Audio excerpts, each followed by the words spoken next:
Greetings once again. In this video, I'll be continuing my solo RPG storyline, the campaign I've got running for Forbidden Lands. Last couple of videos, we were involved in a stronghold encounter battle with Thukar and his 50 Orcish warriors, and they defeated our characters. We were not able to hold them off. And so, this video has to do with the aftermath of that battle. And that was a lot of fun. My son and my good friend, we all jumped online together and had a great time playing that scenario and that scene out. I would have liked for the things to have turned out a little bit differently, but that's okay. That's how it rolls sometimes. Well, we had 7 player characters total in that stronghold, and we were playing 3 of them.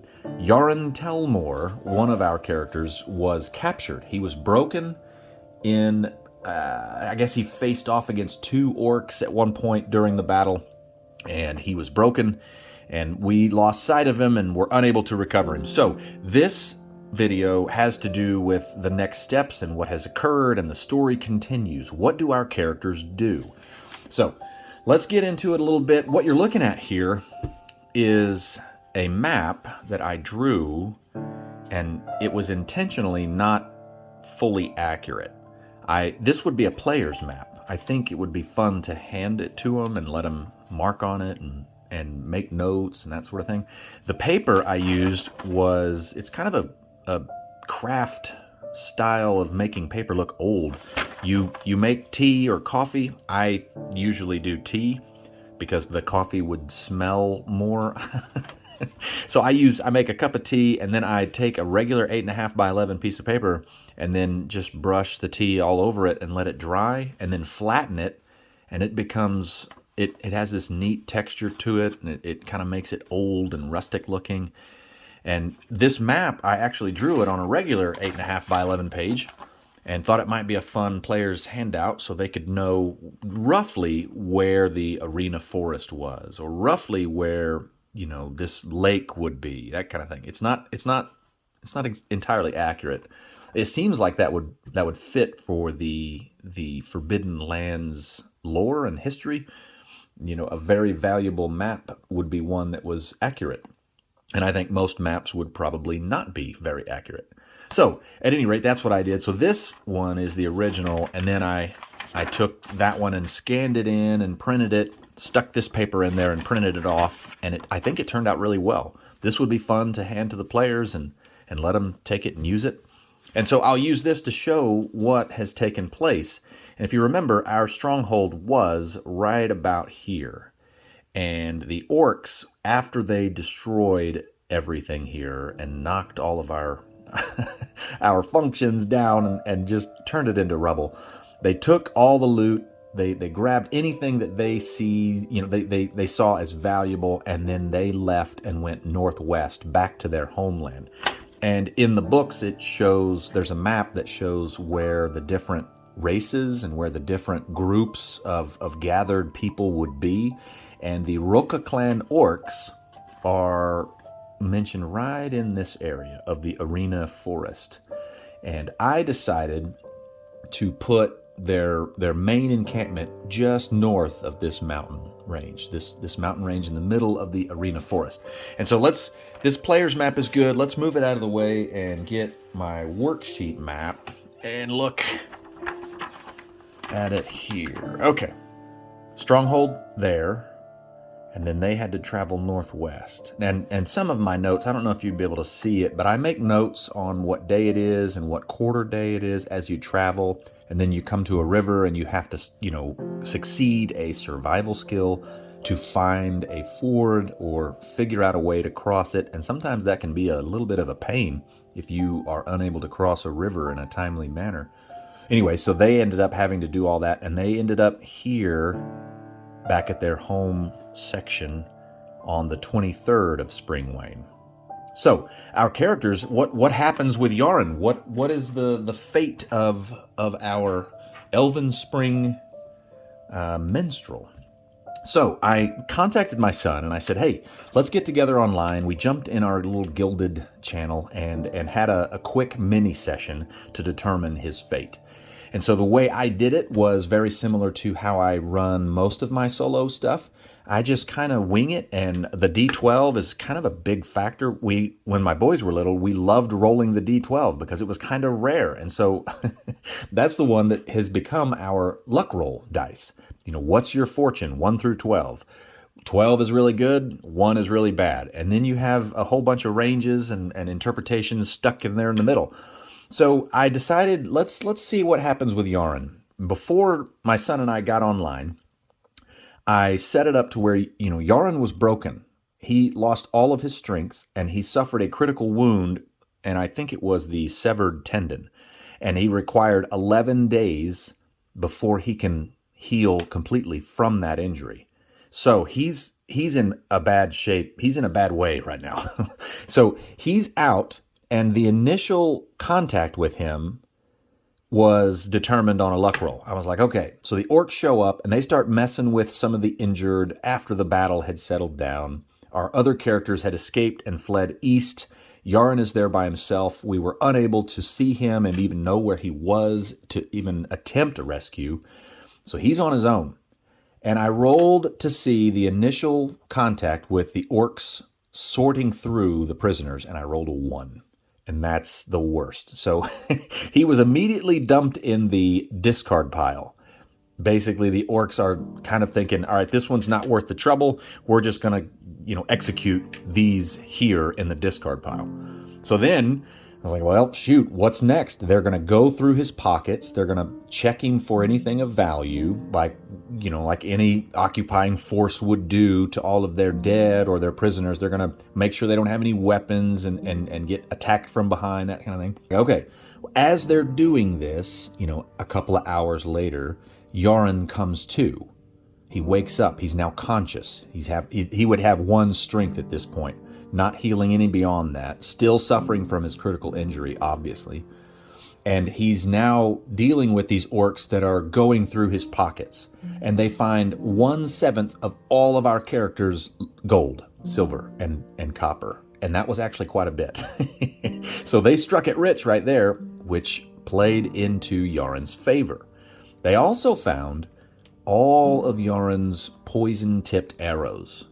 They also found his antidotes and his small glass vials containing various poisons. And that is a little unique. And as they're digging through his pockets, finding this sort of thing, I kind of asked myself the question. That's a little bit of what you have to do on solo roleplay. You ask a question and then let the dice or let some kind of assisted tool help you with what the answer would be. And the question I asked was, would these orcs be interested in that?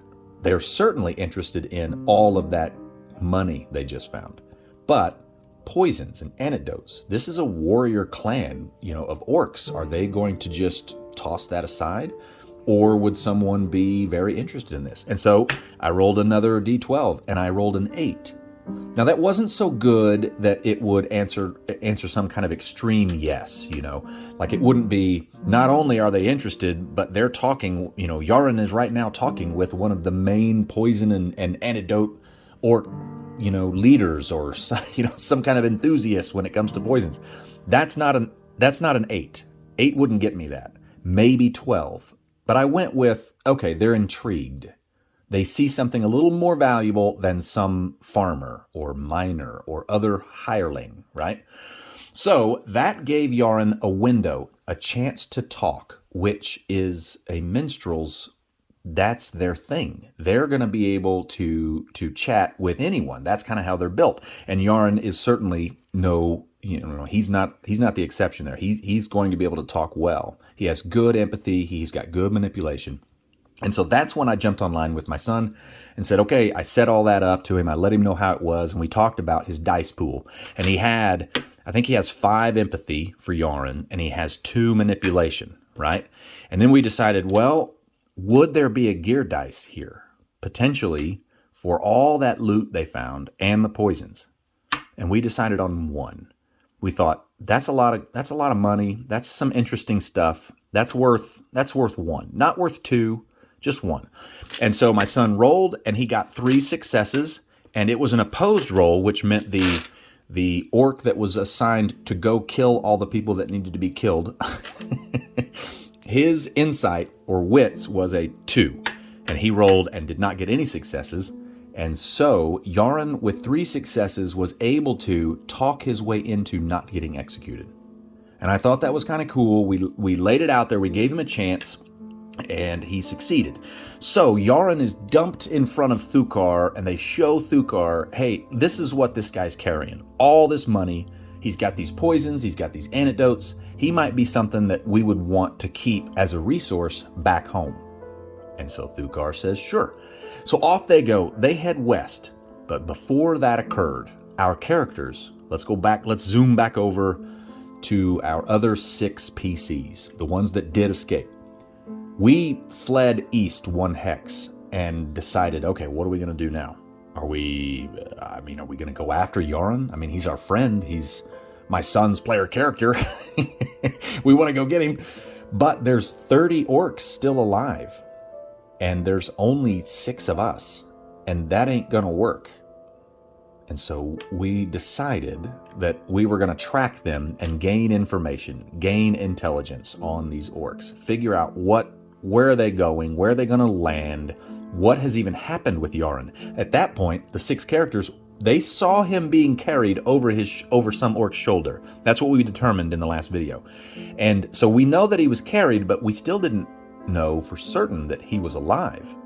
So I decided, okay, we got 6 total PCs. I don't like to run solo stuff any more than 4. 4 characters is what I like to keep it at. That's the most I'd do. And it's a good number for hex crawling across this map. And in this game, you need people to help you survive. So I had Quiche and Bodlo. Quiche is the halfling peddler, and Bodlo is the dwarven champion. They went east to Ember's Shrine. That is a town just a couple of hexes to the east, right on a river. They could make it there without any trouble. The other 4 characters, Alhun, the Wolfkin Hunter, he's almost required to go because he's the one that can track. Haraveld, the human sorcerer, Ushkala, the Aesir clan, the Aesir orc fighter, and then Yosefka, the half-elf fighter. Those were the 4 that I had that were going to track the orcs and track Jarren. So I played all this out solo. I did this. This is just to bring you up to speed. I'm not going to go over the mechanics here. I might go over some of the hex crawl mechanics on that map and just call it good there. But either way, I was able to do a group stealth roll, and you roll the lowest stealth stat, or whoever's the weakest when it comes to that particular ability or skill. And I succeeded once we got close to our stronghold. So that was good. We were able to watch from a hidden location the orcs completely just loot everything out of our stronghold. They destroyed all of our functions. They took our prisoners, everything. We watched them do this. But the key was Alhun was able to spot Jarren. And that brings us to this fun, cool talent that belongs to the Wolfkin race. So hunting instincts, that's a neat one. Let's see, it says you can spend willpower to designate a person or a creature as your prey. Your prey must be within line of sight, or there must be a scent to follow. And that's what Alhun needed. He needed to have line of sight to our target, which in this case would be Jarren. We wanted to follow him. And we wanted to confirm, was he even alive? And so he was, so that was good. The other piece that I had to kind of figure out on my own, and I didn't mind it at all, so other people may read this differently, but here's how I interpreted the next little bit. The number of willpower you spend equals the number of days that you can follow your prey's scent. And the rest has to do with combat and then being broken, and obviously we're not going into combat with Jarren. So Alhun at that time had 7 willpower points. So my question was, can you pay as you go, or do you have to pay all up front and make a decision? I choose to spend 3 willpower or 7 willpower, so I'll have 3 or 7 days, period. That's what I went with. I did not go with I'll just pay as I go, just one per day. I didn't want to do that. It didn't read that way to me. You may think otherwise, and that's great. I think it's neat that this game allows you to really make it your own. And so the way I went with it was the number of willpower you spend equals the number of days that you can follow your praise scent. So you have to spend it then. I'm going to use this talent. Boom. How many willpower points do you want to spend? 7. And that's all he had. And so now he is out. He doesn't have any. But hey, what are willpower points between friends, right? So it was worth it. So he's got from the 20th of Springrise to the 27th. So 7 full days to know where Jarren is. He would be able to track well, right? So that's the cool Wolfkin talent that I really like. And then I did my method for hex crawl travel, heading across the map. And I'm using the player's map here. Obviously, there's no hexes on it, but I do a couple of things different. And I might go into a video at some point about how I do the hex crawl differently and what rules I use and which ones I don't. But either way, I was able to stay far enough behind the orc massive, train of warriors and loot and prisoners all the way back to their encampment. We stayed far enough behind them, we didn't need to get right on them. So we traveled as normal. I did the morning, the day, the evening, the night quarter days, that kind of thing. And we traveled and we did just fine. I paid attention to the consumables, that kind of thing. That's fun. I really like zooming in on that. You can gain willpower points that way sometimes if you're not on mission and in a hurry. You could go hunting or fishing and push some of these rolls and gain willpower. Alhoun did not do that during this trip because we were kind of on mission. We were using our consumables rather than hunting and fishing to gain resources. We were hoping to scout this out. So that's what we did. We ended up in the Arena Forest, which is where the Roka clan lives. And let me get this map here. This one's my colored map that shows where my characters have been. And the stronghold is here for reference. And the orcs traveled this way, had trouble crossing the river, had to go south a little bit and then back to the north. So our characters, once we got to this zone, we're in areas that lead the way is needed, right? Because if you've already been to an area, you could argue if it's been a year or 6 months, you might need to lead the way again. But either way, I'd been there before with our other characters, and so I didn't need to lead the way until here. But our characters are set up just outside of this area. This whole section in here is where General Arka, the leader, the true leader of the Roka clan orcs, is encamped. They have a great fort. They're set right on the edge of some kind of ruin or something. And this is the map that I drew for their encampment. And I just started scribbling one day and figured this side here would be whatever that ruin is. And I haven't decided what that ruin is. Is it ruins of an old castle or stronghold or a tower or even an abandoned mine that was maybe destroyed and it could be a dungeon underneath? The book doesn't say, and I haven't determined it yet. I think it might be fun to determine randomly or through assistance from the comments section. I mean, what would be cool to have the Roka clan main encampment, the primary encampment, butted up against? I mean, I've got a little bit of cliff's edges here that kind of goes up along the mountain edge, right there at the edge of the forest. And so this is all set up to where I've got different sections where it'd be very well defended. You could defend this easily as a bunch of warrior orcs. This is the main area for General Arka. He's the leader. He's got the best area, right? And it's also the highest. And so he's got natural protection on this side. And then his sons have different spots around him a little bit lower.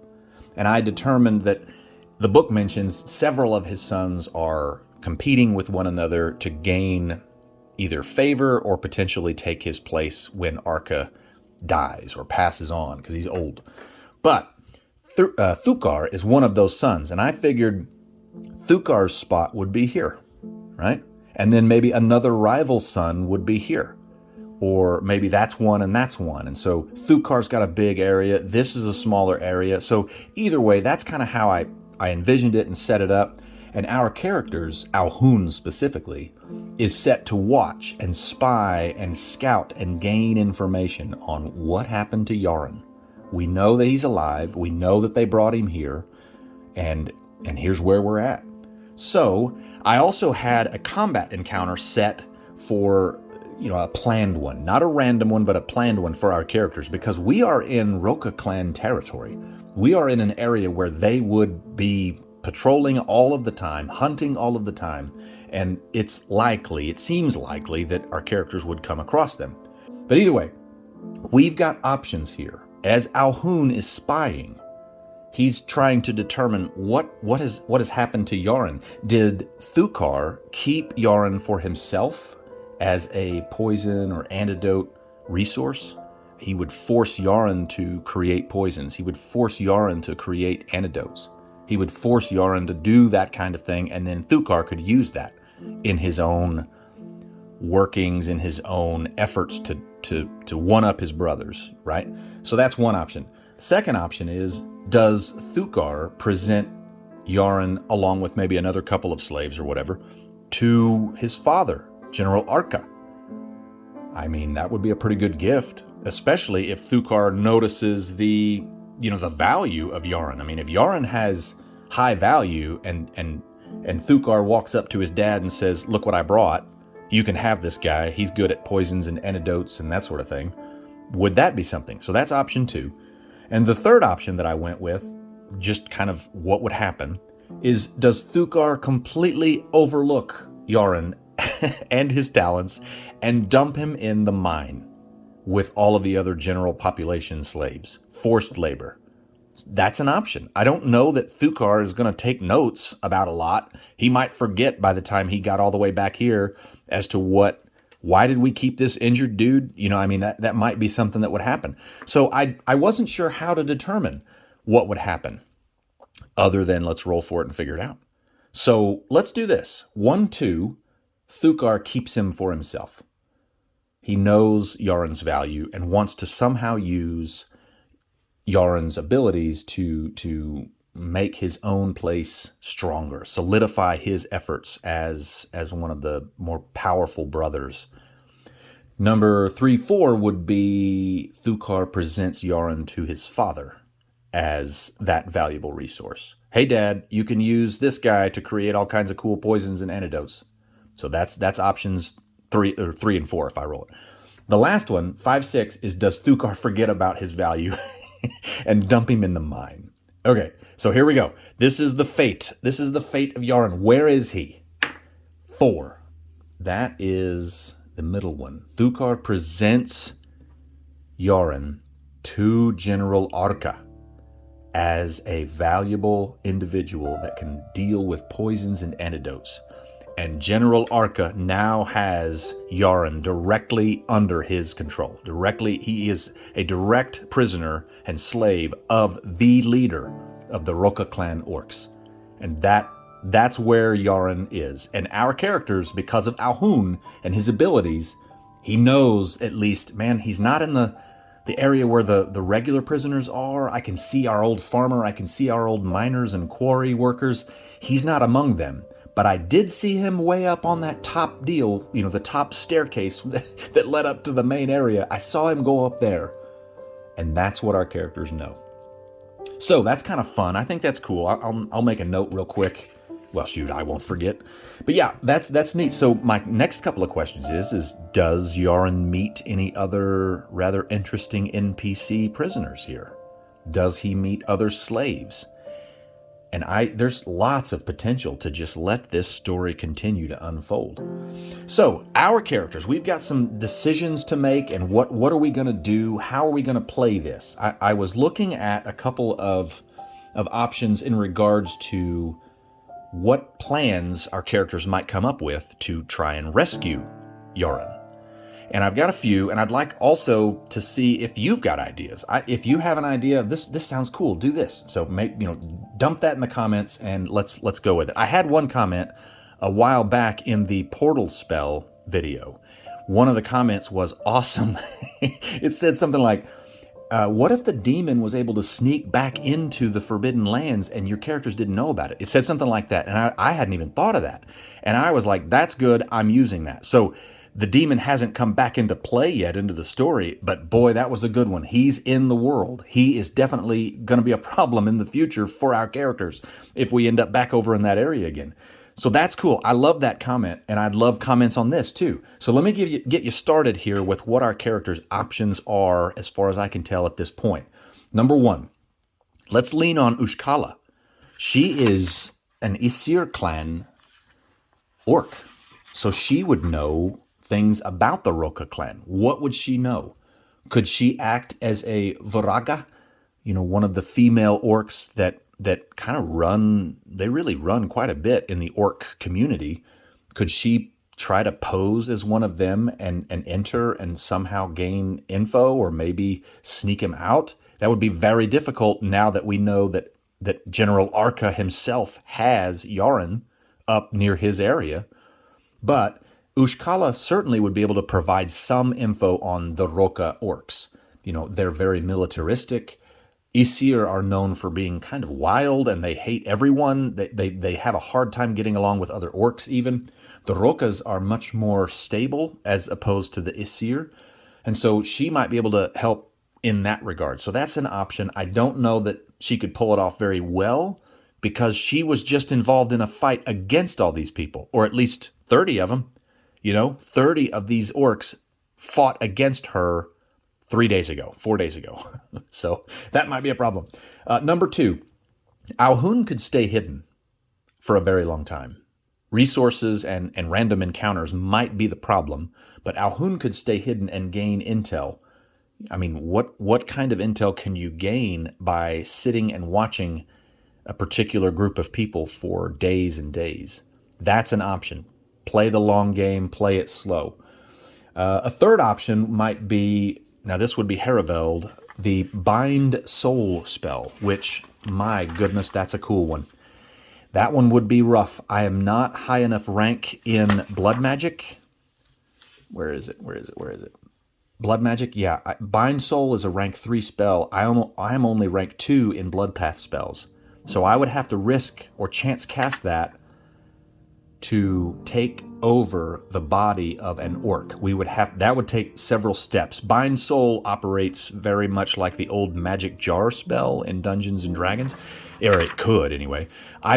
We would have to, that'd be a big plan in and of itself. First, Haraveld would have to train up to rank 3. Second, we'd have to obtain a live orc as a prisoner, and then third, cast that spell once I think you have to cast it twice. Once to put his body, the orc's soul, into some object, like a dagger or a gem or something.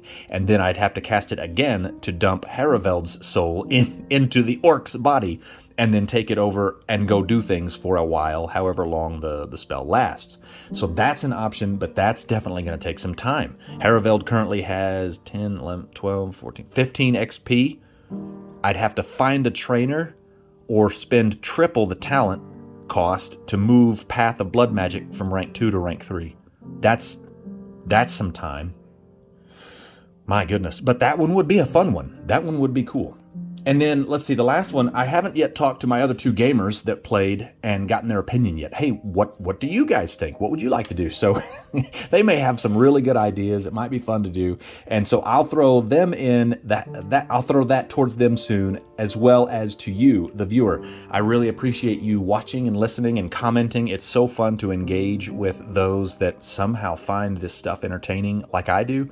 It's just a lot of fun. And I love telling good stories. I love hearing good stories. And I like finding out what happens at the table. Sometimes you roll a 4, and the next thing you know, Jarren is being presented to the leader of the Roka clan, which is crazy. And that's just fun to me. I love it. So if you have ideas, if you think there might be something fun to do for the characters to somehow rescue Jarren, throw that in the comments section. I'd love to hear it. So if you've made it to the end of the video, thank you very much. I really appreciate you watching and your time. And man, this is a lot of fun. You guys take care. Have a great day.